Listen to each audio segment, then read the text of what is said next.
dive, into the discussion about how you guys did and how you look. We're going to talk about the roster moving forward. But I never got a chance to touch base with you when the stuff was happening, when when all the stuff was going down with Impact, and then you went to Infamous. We haven't had a chance to touch base since then. So I definitely want to touch base with you right now, if possible, if you want to talk about it and just like, how did that go down? People would always ask me, and I'm sure they want to hear it from the horse's mouth. So, I mean, now that a little bit of time has passed since that went down, what went down? What went down? Well, I'm not going to hate on anybody, but it was definitely interesting because at World Cup, we got knocked out right after playing that overtime point against X Factor. And I'm sitting in the VIP area, and I had 3 different other pro teams approach me asking me what I was doing next season. And I was like, man, do these guys know something that I don't? So I thought that was pretty interesting. That doesn't normally happen, So I wrote it out. I eventually got the call from Dave and Bart.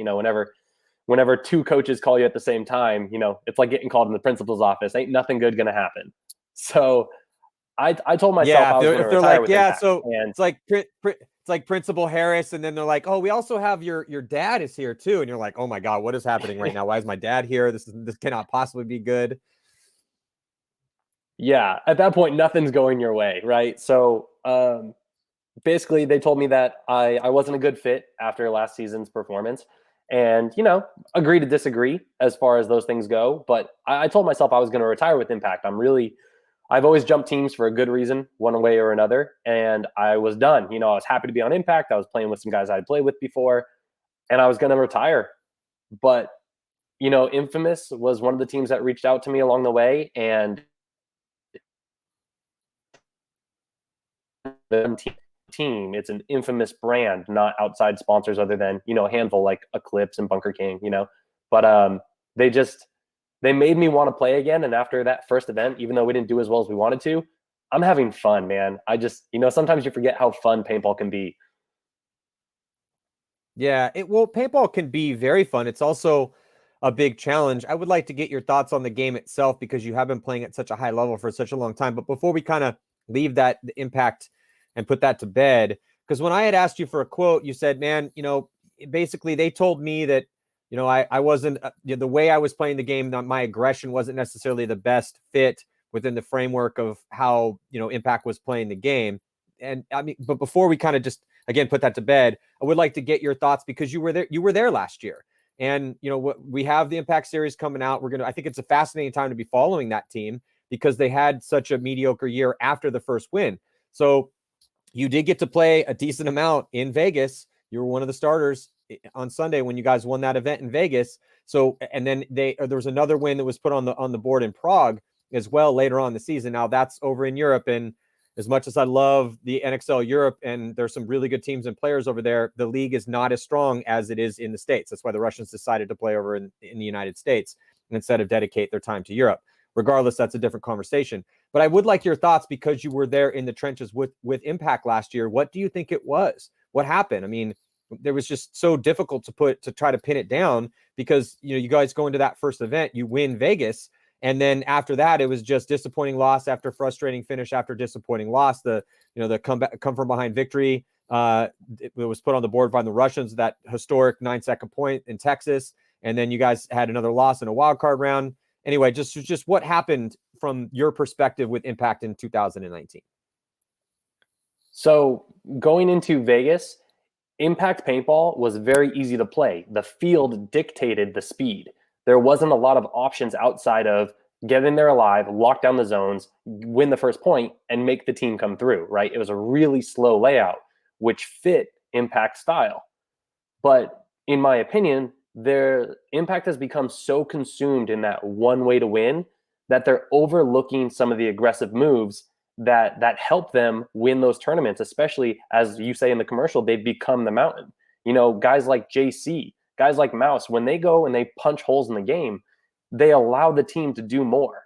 But with developing that idea of slow, controlled paintball every single point, I think those guys have come off the gas, and it's hurting the team, in my opinion. Okay, I don't mean to put you on the spot. This isn't even an impact question, but since we have the snake, because you're going to be on the D side killer, so we have obviously with this goddamn quarantine messing everything up right now, but we've had the March Madness Players' Choice Awards on FanWagon for the snake side. You're going to be in there on the D side coming up next week. But right now it's in the finals, and it's between Alex Goldman and Chad George. Who would be your pick? You can say you like them both. You can defer if you don't want to, because I was having a hard time picking myself. I'm like, man, I don't know. When Alex is on, when Mouse is on, Mouse is phenomenal. But Chad George has won so many clutch one-on-one points and just slaughtered so many people in so many huge moments and been so clutch. I'm like, I don't really know who I would pick. So I don't know. Do you have a pick there, or are you kind of with me? I'm like, I mean, okay, if I had to pick one, I don't know. I've been debating it all day because I'm like, I got to ask Greg this question, but I don't even know if he put me on the spot who I would pick.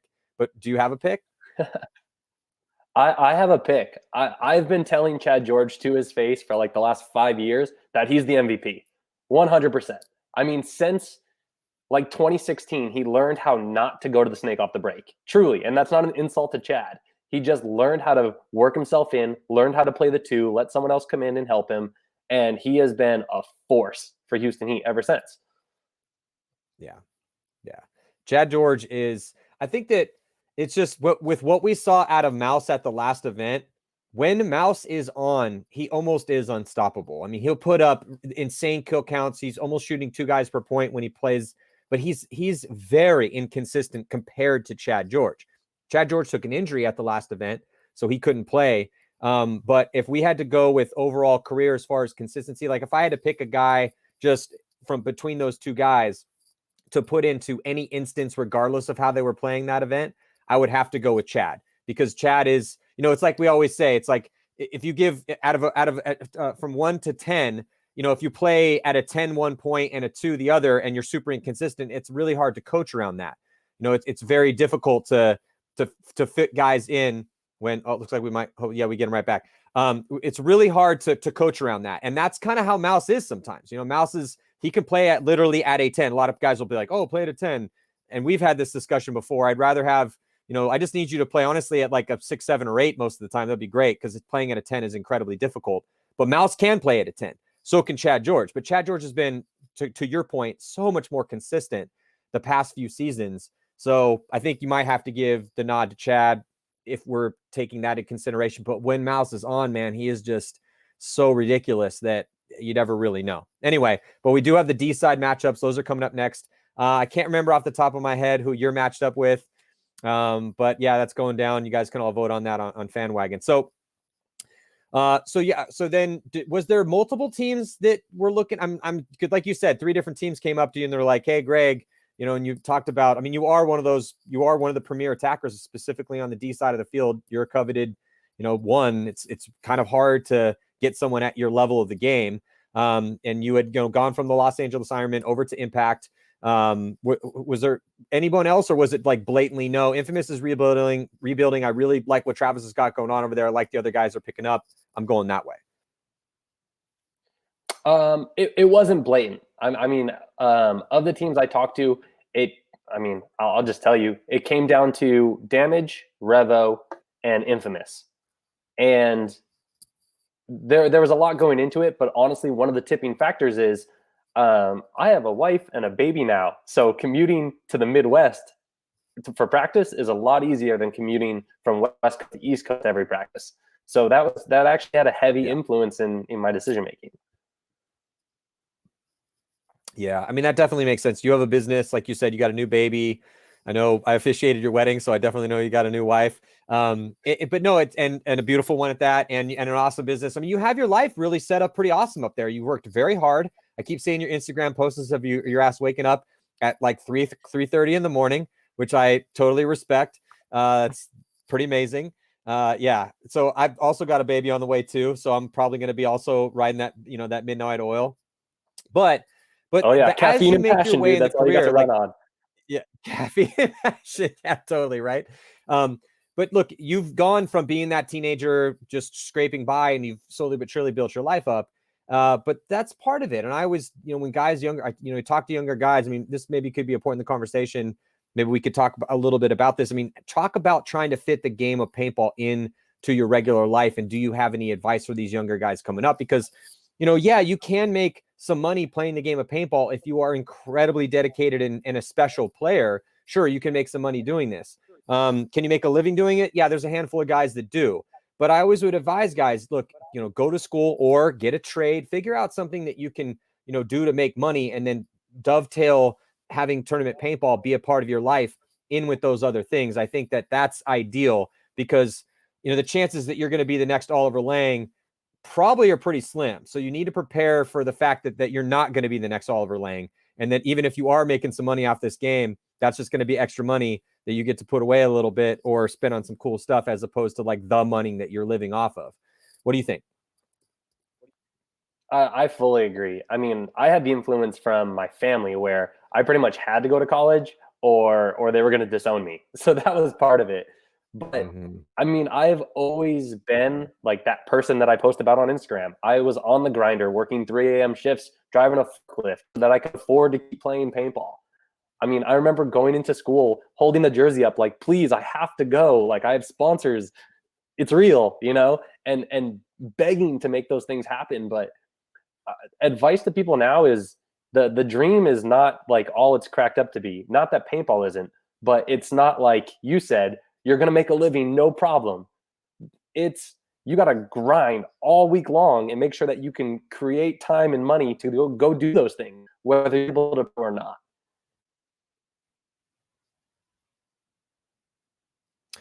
Yeah, it's just something that comes up because we're still in a building stage, man. I mean, this game is still relatively new, and this is not something that you're going to necessarily make tons and tons of money at. Again, there are a few very select individuals that can make a living just playing the game, but it is few and far between, and those guys have to work for years before they even get to that point. So let's just kind of move on. Let's talk about Los Angeles Infamous right now, because I really, truly think this is a really cool story that's going on in the framework. We have 20 professional paintball teams. So in those 20 professional paintball teams, there's about 180 to about 200 dudes. And in that big, gigantic group of teams, and with all these compelling stories going on, and even though you guys are sitting at 12th right now and did not have the event that you guys wanted to have, and I kind of want to go game for game and talk about that event and how you thought things went. But I really, truly think that the future is very bright for Los Angeles Infamous. I really think that that's a team that could win an event. It's a historic name. It's definitely a legendary name that goes way back. I mean, I've had my battles against Infamous. That's how long that team's been around. But I really respect Travis Szymanski and what he's done with that franchise over the years. He's always kept it competitive. He's always kept it relevant. And I think this is the most competitive and relevant team of Los Angeles Infamous in the past few seasons. I know you agree with that, or you probably wouldn't have decided to play with Infamous. Or maybe before we jump in and talk about Infamous, I mean, was there what about Infamous? Was it just the location? Was it just like, all right, I'd rather, because you got the baby, wife, businesses, plural, that you have to deal with? Or was it just the fact that you believed in what Travis was putting together too? I'm assuming it was probably both, right? Like I said, there was a lot that went into it, but I think including the travel, because I mean, I sat down and I talked to my wife about it, and all three teams were still an option. But with Infamous, Travis kind of sold me on the history of having played with that team. When I played for them back in 2011 and 2012, I thought I had some of the best seasons that to date that I've ever played. And part of it was a little bit of guideline from the guys on the team, and then a lot of, listen, kid, go out there, do what you do, and do it to the best of your ability, freelance. And I think that's where I strive. So he was basically like, hey, man, we're going to pull the chains off, go to work. Which I think is what you need. I think that that's going to be ideal for your playing style.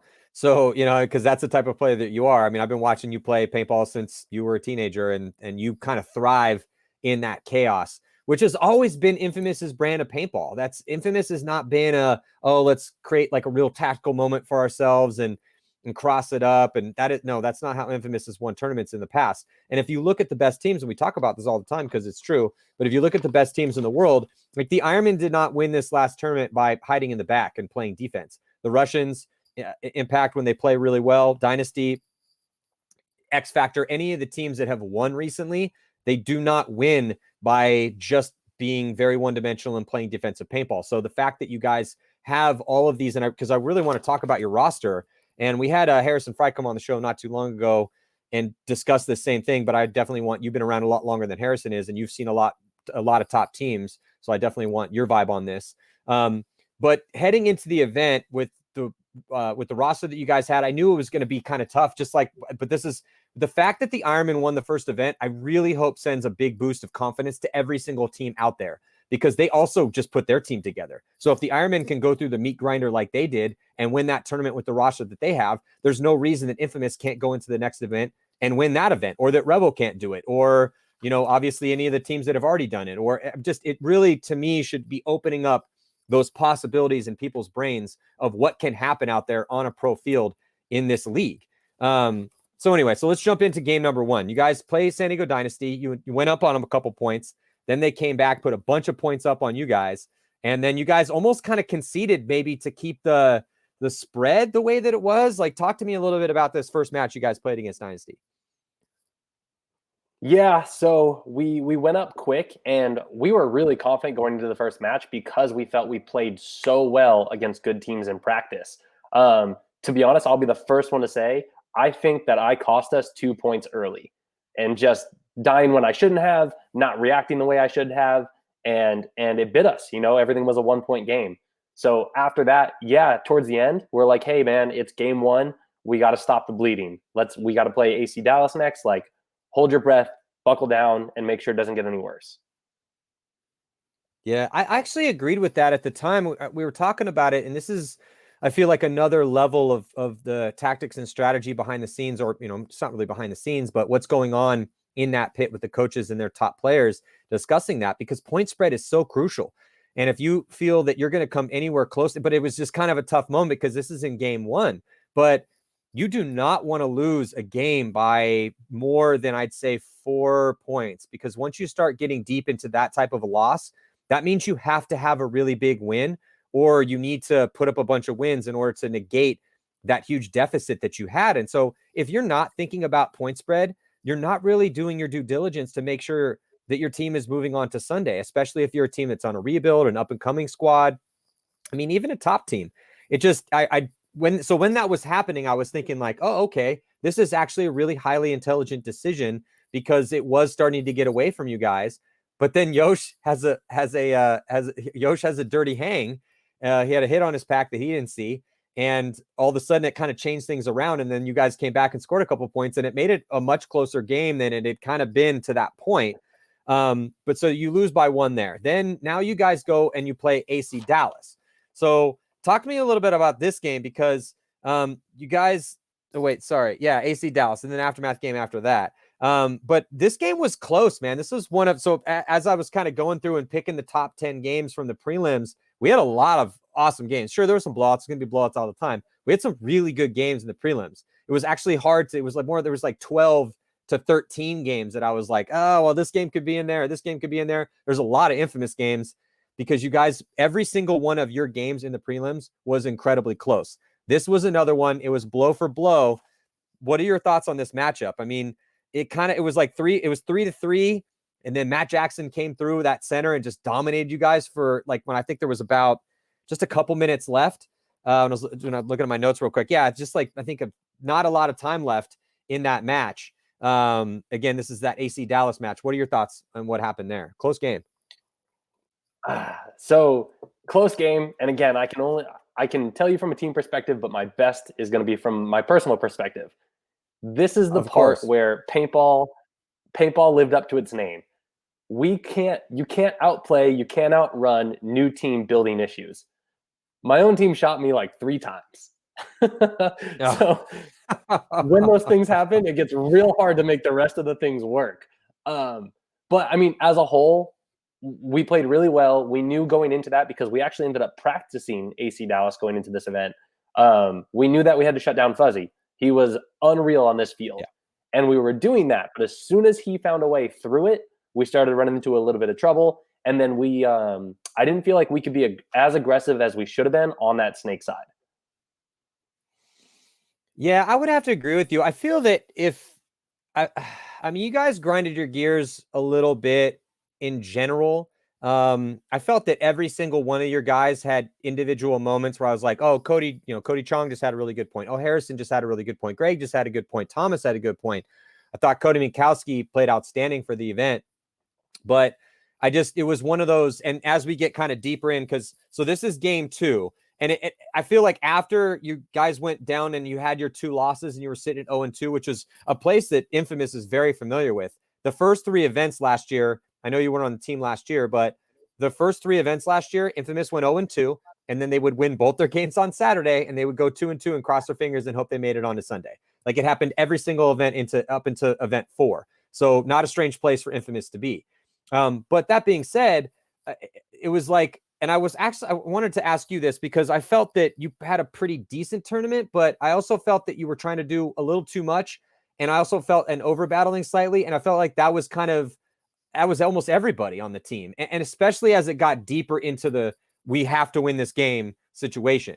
But that being said, you had some really good points too. I mean, you said, in that first game, you felt like, oh, there's a couple points that you'd kind of blown it. But I always feel like when you're not playing your best, because it's players that play the game that you play, which is on your toes, pushing the issue, being an aggressive player. It's a fine line. And I kind of want you to talk about that fine line because there's a lot of people out there, I think, that could live vicariously through you in this moment. And this is where your knowledge and your experience is so valuable, is trying to enlighten people to this specific moment. Playing on your heels and playing aggressive that's your stock and trade. That's why you've been on all these top teams. You're super athletic. You're highly aggressive. You're a monster gunfighter, and you really can start putting the hurt on teams. But sometimes it's like you want it too much. You want to push that issue just a little bit, and that's that over battling deaths.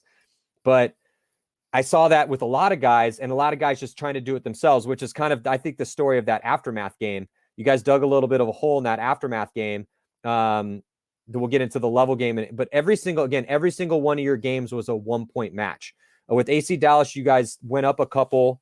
You went up 2-0 against AC, then they started fighting back. But what do you think? I mean, do you guys think that that was kind of that standard issue with the team that just came together? Everyone's trying to make a name, not make a name, but trying to, everyone's trying to go out there and like be the guy. You want to be the guy that goes out and shoots 2 dudes and wins the point. Is that what you were feeling? Is that what you were seeing? What do you think? I think that's what we were feeling later in the match. Going into the match, we were like, all right, the infamous paintball, we're 0-2. And we were all comfortable with that going into it. But once things started getting close in the Aftermath match, and honestly, they changed their whole game plan going in against us. They really put on the brakes. They weren't running around like monkeys like they had been earlier in the event. And they played a good match. Yeah. I'll give them that. I thought it was a good back and forth. But once we started feeling like, oh man, it's slipping away, that's when the overfighting and the over battling and everything else kind of came into play. But for me, and being that's kind of like my trade is go punch people in the mouth. There's two kinds of people. Some people can go and try to hide for a little bit and come back from that, but they're not going to be at 100%. I've learned over the years that my best opportunity is to not overthink it. Just stay in my zone and just keep doing it until I make it work. And that's going to allow me to go from, 50% to 100% rather than trying to hang out in the middle and not be as much of a factor. Yeah. But this is why I like having you on a team, though, and I like watching you play, is that your game has pretty much kind of been the same your whole career. Now, you've gotten slowly but surely better at every element of that game, but you've always been an aggressive player. You've always been a guy. You've always been that wiry attacker that's willing to push forward, that's not scared to attack. Because I say this all the time, but I really truly believe in this. If you're going if you look at how, especially on a layout like this is the type of layout where I just need us to continue to push. Greg, go do your thing, man. If you're going to get shot off the break, no, fine. That's okay. If you look at what happened to LJ Parrish and why he was so valuable to the LA Ironman is because he was willing to go. He was willing to push the issue on that snake side. And that's the same thing with A-Rod. Did A-Rod get shot early? Sure. Did A-Rod have moves that didn't work out? Of course. That's going to happen to everybody. But he kept pushing the issue. We don't need you to do it 8 times out of 10, 9 times out of 10. If you do it that way, oh my God, holy shit, you're having a miraculous tournament. But that's unrealistic. But I like the fact that you mostly are willing to engage and push the issue because I just need you to do it 6 to 7 times out of 10. If you do it 6 times out of 10, we're going to win every single game. And when you have really good players, and that's how they're thinking about the game, then it really is something that I think can be potent, and you can win enough games to potentially win a tournament, which is what we saw out of the Ironman, because that's how they played. So, so then, you guys, now you go on and you play Aftermath. And in that match, that was a game that was kind of back and forth a little bit. I was impressed by Aftermath and how they hung with you guys, but I started to see a little bit of desperation out of you guys. Like, okay, we've lost 2 games already. We have to win this one, or we're going to be going home. And once it kind of got in that middle, I started to see a death here, a death there, a penalty here. It started to look like the desperation had kind of set in a little bit. It had, and it will for any team, because at that point, you can't sit and wait. You got to win, and you probably need point margin. And I can't remember off the top of my head if we had really talked about that, because that's not my job. My job is punch people in the teeth, right? Travis can worry about the point margin. Yeah. But going into it, again, I feel like it falls back on a little bit of the new team blues. And I don't want to say it's not on us, but it's just something you have to deal with. We're learning how to talk to each other. We're learning, who's going to go make those moves when the clock is tight or the point is tight, and who's not. And, you won't see that again from us, I guess, is the best way to look at it. Yeah, I thought, again, dude, yes, for sure. New team blues. We see it time and time again. We saw it out of, almost every single team that this happens to. You rebuild, and yes, you're going to struggle a little bit. Sure. The Ironman just won this first event, which, as I said during the beginning of this show, I think it should be a huge boost of confidence, not just to the Ironman, but to every single team that is rebuilding, including Infamous. Because then you go out and you play Level, and Level played this field the way that an up-and-coming team should play this field. They were recklessly attacking. They knew they weren't going to win on the defense. They were trying to play a ton of points. They knew that also probably wasn't going to be the best thing for them, but they had no choice. So they went forward. And then before we kind of get into the roster, and I want you to give me a breakdown of how you think this roster is going to do, because I think your roster is outstanding. But you guys had a really close win against Level. You went up a couple points. They fought back, though. And then also, this layout was nasty. This was a fun layout to watch. So talk to me about this layout, how you liked it, didn't like it, what you thought of it, that D side as a whole, and talk to me about that game against Level. I mean, as a layout, I absolutely loved it. I mean, you could literally win the game from anywhere. You could play the back 5 bunkers. You could go to their side off the break. I mean, the opportunity to play any sort of game plan was there. So, I mean, look at the overtime point when we played Level. They literally went to everything off the break, and we were like, oh, well, this is going to be interesting. Going into that match, again, man, we were hurting. They played well.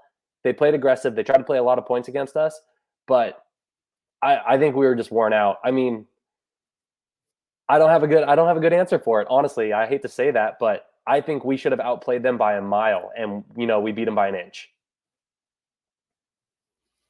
Yeah, I think that was a frustrating moment for you guys. I thought that you stepped up admirably against a rookie team that had literally nothing to lose. So yeah, sure. Like, as you can see, Thomas Taylor probably also breathing a giant sigh of relief, putting what ended up being the winning point on the board. I believe the final score was 6-5. But it was just, it was a situation where Level, like, they had nothing to lose. And Infamous is a team that could win an event this year. So when you were in that situation, the fact that you guys didn't go 0-4, which would have put you guys down with the Outlaws, but there were so many teams that went 1-3. If you look at basically New York Extreme went 2-2, and they're sitting at 10th place. Once you head down to AC Diesel, Infamous, Thunder, Level, Energy, ML Kings, DMG, Aftermath, and Uprising, all of those teams, they all went 1-3, which is pretty crazy if you think about it, because that's how close it is right now in the pro leagues.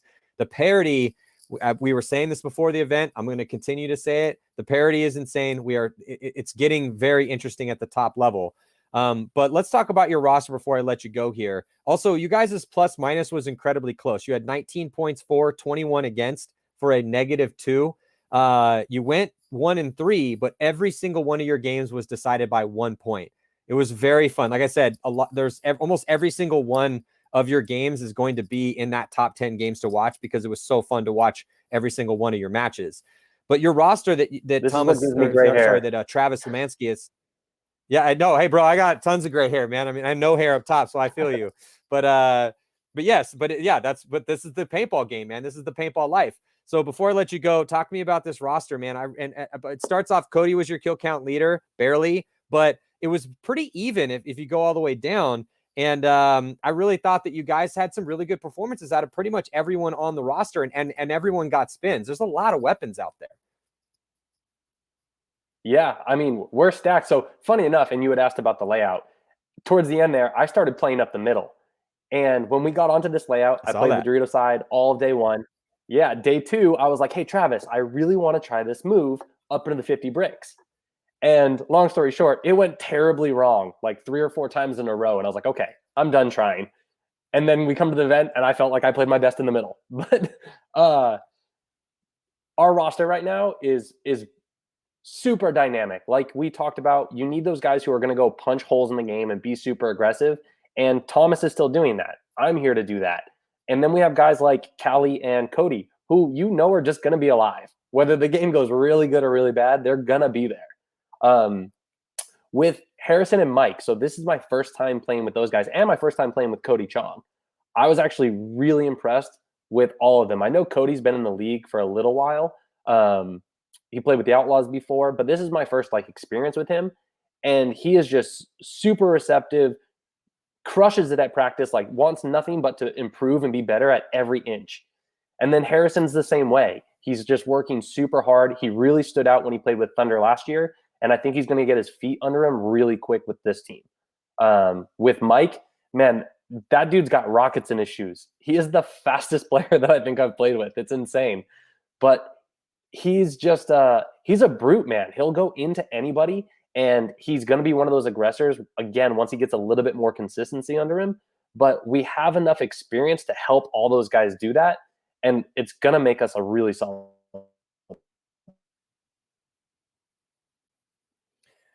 Yeah, I definitely agree. I think if you start on the snake side and you have all of the different options on that side of the field, I mean, we saw you over there. We saw Cody Chong get in there. Obviously, Thomas Taylor. That was an accident. I mean, Harrison played on that side of the field. It just, if you look at tactically how things are changing, the fact that you were attacking up the center, obviously you cut your teeth as a D-side attacker. So, yeah, of course you can play that role. But the fact that you guys do have a lot of different weapons that can play pretty much anywhere. I saw Cody Mikowski get into the snake multiple times. It's really going to make you guys less scoutable, and that's pretty much what all the best teams are doing. They're sending guys into different positions occasionally and throwing different looks. We saw X Factor do that in their series championship last year. That's ideal if you can make it happen. And I kind of see it going that way for Infamous. I thought switching you up to the center was a pretty good idea. I thought you were doing really well up the center. You were definitely attacking up that in that side of the field. So yeah, I think moving along, the fact that you guys had some tough breaks. In an alternative universe, you guys made Sunday and you probably did pretty good there because every single one of your games was just it's a tough event for you guys because that's the type of event that you go back and you're second guessing everything. Because when you lose every single game or the one game that you won by one, there's just so many different instances that could have changed things. Because if you literally you have 3 losses and every one of them was by 1 point, then every single guy on that team that played any points is like, oh, if I just done this one thing different and we had won that point, we would have won that game and things would have been way different as we're watching a bunch of different highlights. But you guys have aggression, you guys have speed, you have a ton of experience, you have good support. I mean, you kind of have everything you need moving forward. So before I let you go, let's talk real quick about the bracket that you guys are in. I think it's kind of a nasty one. You know, you're talking about Impact, Damage, Infamous, Energy, and DMG. And I thought that Energy was I thought they had some decent looks. DMG, not the best event there. They also went 1-3, lost to AC Diesel and Impact by 6. Both of those were bloodbaths. They beat Uprising by 2, barely lost to Heat. That was a good match. But talk to me about your bracket. So going 1-3, yeah, everything was a loss by 1 point, but it puts you where you're at. So you're not going to get a good bracket when you go 1-3. So we knew that. It was part of our meeting after our matches or after the prelims. We sat there and we said, look, it's not going to get any easier. And like you said before, there's literally no easy matches in the pro league anymore. And on any given day, one of those low end teams, ranking wise, could come and beat up a good team. Like you said, DMG almost beat Heat. I mean, it's a bloodbath every step of the way. So looking forward, I think we match up really well against those teams because we are so aggressive. You have Damage, who's going to play a little bit slower. You have Impact, who's going to play a little bit slower. And I think that gives us a bit of an advantage. And nothing's changing between now and whenever the next event is. Hopefully it's on time. But I like our odds. Like I said, we played really well in practice. We're getting through those new team blues, and I'd expect to see us do better on the next one. Not better, great. Yeah, I think you guys, again, you're just so close. Is the mentality has to stay the same. You have to stay focused. I don't think that's going to be an issue with the guys that you have on that roster and the leadership that you have. There's a look at all the different groups, Group A, B, and C. Group C is where Infamous is, the third one down, sitting there with Impact, Damage, Energy Elite, and DMG.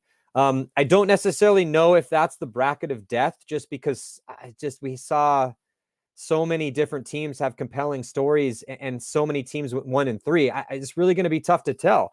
So yeah, with the next event, the cancellation of that one, but the one after that's like literally 1 month, essentially like 5 weeks after that. And I think that one should be hopefully out of the abyss and able to get to that event.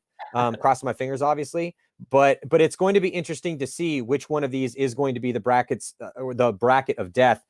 But the bracket you're in has a potential to be the bracket of death, just because DMG is sitting in last place in your bracket, and we know DMG can play really well. Like you said, they only lost to Houston Heat by 1 again, but I don't know. That's why it's fun to watch pro paintball now. I mean, before there was just kind of a handful of teams stomping everyone and just curb stomping everyone into the ground. And now there's a lot of good, compelling stories almost all the way down, pretty much every single one, like the entire ranks of the pro leagues, all the way, because Uprising's in 19th. Yeah. Outlaws are in 20th right now. Somebody's going to get relegated and a team's going to move up. So it's going to get crazy. But before we sign off, Greg, obviously let everyone know about the map training, and then if you definitely want to give a shout out to your sponsors for sure. Yeah. So, I mean, first of all, with these brackets, if you have to sit here and debate which one's the bracket of death, they all are. I mean, nobody's safe. Yeah. And I think this next event is almost going to be like the first event all over again, because there's such a long break. Teams aren't going to get to play together as much as they did even through the off season. So it's almost like starting fresh all over again. It's going to be the second Vegas, but we'll see. I'll be ready with the whole map training thing. It's actually awesome because some of the guys on Infamous are really helpful, because everyone's a little bit of an entrepreneur on that team. So I actually have Callie helping me completely revamp the site. We just remade it, and I actually put up a discount code for this interview. So if anybody's interested in online training, they can type in code WIN2020, and it's going to give them yearly subscriptions for $35 a month. That's fitness, nutrition, the works. Oh, look at that. You guys got my website up? That's fancy, right? Got you, dude. I got you. Yeah, good looking out. So aside from sponsoring myself, Infamous has been huge with all the pro DNA gear. Eclipse, Bunker King's hooking us up with the new loaders, which everyone asks me what the biggest difference with those things are. And the key is that they feed to the very last ball. You know when you get that feeling like you're about to load, you might be close to out of paint? There's no skip. It goes, last ball, fires out, no delay. So between all of our sponsors, ProShar has been huge for us, helping me get practice paint out here in California. And I can't thank those guys enough. Well, Greg, I wish you the best of luck, man. It's been super fun to watch you and your career over the years and the teams you've been on. Again, I'm a fan of Infamous because they were one of our main competitors back in the day and had some gnarly wars against them. And a big fan of Travis Szymanski and the fact that he has kept that team around and kept them relevant, bringing these new guys on. And there's a lot of talent and threats on that squad. So it's going to be fun to watch you guys at these next ones. I really, duly feel that you guys are a dark horse, and that it would not surprise me at all if you guys were to win an event this year. And if he can keep this team moving forward together with the talent that he has, I think you guys could be a perennial visitor to Sunday, and then a team that's going to potentially make a thrust to win events. And I don't think it's going to take that long.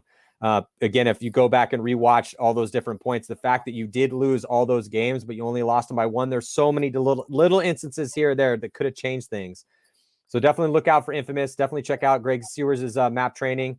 And thank you guys so much for tuning in. We got 2 shows coming at you a week here on this quarantine, and a bunch of content coming at you from Go Sports. Check out episode 1 dropping next week of the Impact series. I'm going to have Billy Bernaccia and Austin Beatty from AC Dallas and San Antonio X Factor on next week. Again, Wednesdays and Fridays, we're going to be having these shows here, Go Sports Live. So I'm Matty Marshall, Greg Siewers. Thank you so much, and we'll see you guys next week. Thanks.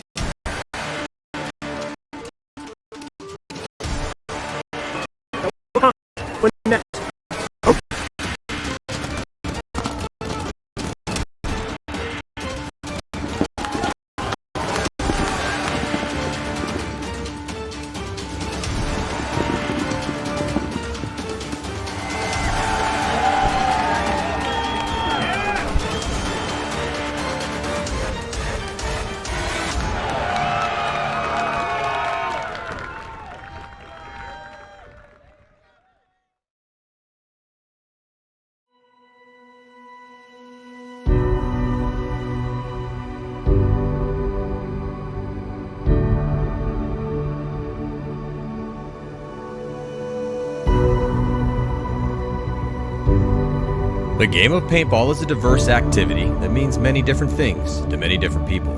But to a team originating out of Canada, Edmonton Impact, it means one thing above all others: a quest to be the absolute best. Their adventure started back in 2003 in the rookie division. Split with Team Peg Factory. We are from Edmonton, Alberta. We're Canadians, right there. We do a lot of training back here in Edmonton. Then after over a decade and a half of hard work and perseverance, their Canadian core, surrounded by a select group of elite imported talent, came to define dominance as they railed off 14 wins all over the world during a 4-year run. They hadn't just climbed the mountain, they had become the mountain.